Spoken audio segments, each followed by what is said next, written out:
Before these cars are stripped, crushed, sold for scrap,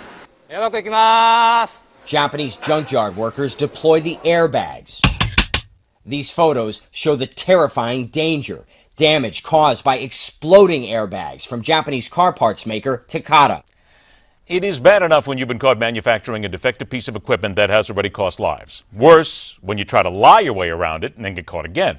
But the coup de grace has to be when you swear you fixed the problem and it turns out the replacement for the dangerous part might be just as bad as the repair. Oops.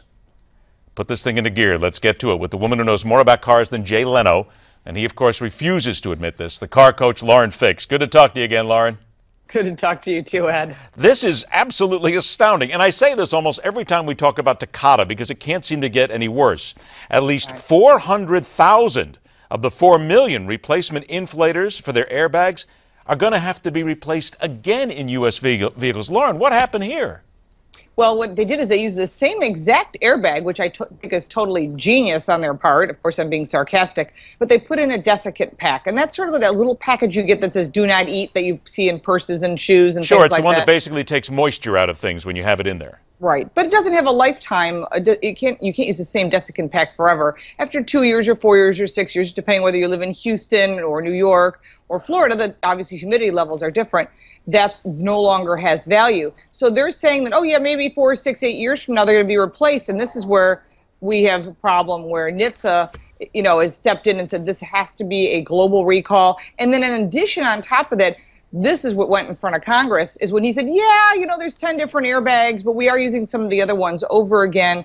But that's one of the things that we're having a dilemma with because it's this bat wing style inflator. So the bottom line is there's a lot of smoke and mirrors, shall we say. But is it a case here where Takata tried to get away with something again and tried to sneak this past NHTSA and we just caught it? We got lucky.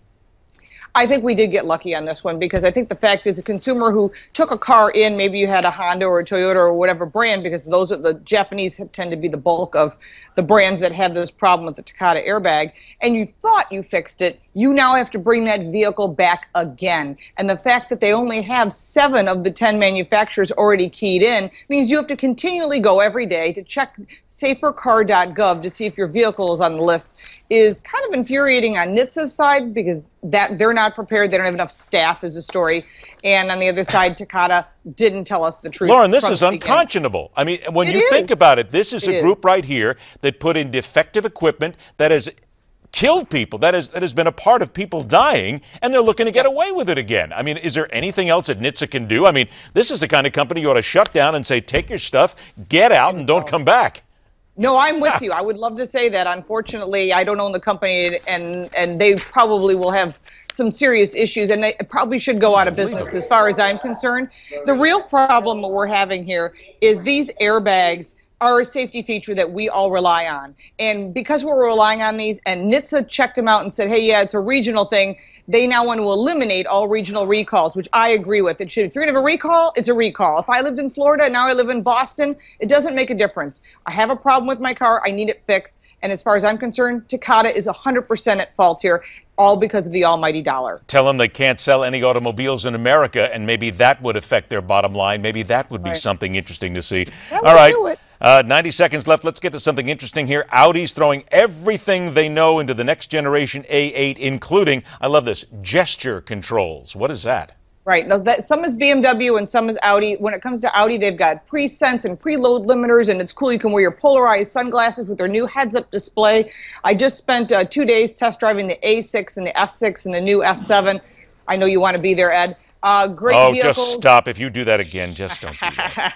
Great vehicles that have great new technology that actually make you safer on the road. BMW has new gesture control, really cool. You want to turn up the volume, you put your finger in a circle. You want to turn it down the other way. You want to mute something or switch to a different screen. You set it up within a certain area. You point with your 2 fingers, and it'll switch to whatever you want. This new gesture control is great.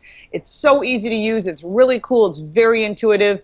And it's something that BMW is putting in their new 6 Series and 7 Series cars. So is this going to be, if you take your finger, you're pointing it at the windshield, or basically just what you believe is the windshield in your glasses? It's a center stack, so it'd be like where usually your nav screen is. So it's only within that specific area for the driver only. How long before we see this then, I guess, in some of the less expensive cars?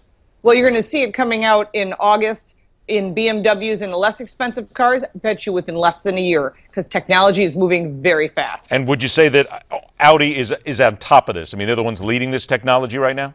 I would say, believe it or not, it's going to be Nissan, Audi, and BMW are the three leaders right now when it comes to technology. Although Ford and GM and Chrysler all are doing great, the Germans usually take the cake, and in this case, they have. They always do. I mean, all they have to do is learn to put this in a car that sells for about $13,000, and America would be happy. That's why you're going to see it in Jeeps and Chrysler products and Ford products and GM products That's eventually. not going to happen. All right, look, we didn't get time for the Dodge Hellcat, but we're going to talk about that next week. Remind everybody, go to laurenfix.com. Everything you need to know about automobiles. Thanks, Lauren. Talk to you next week.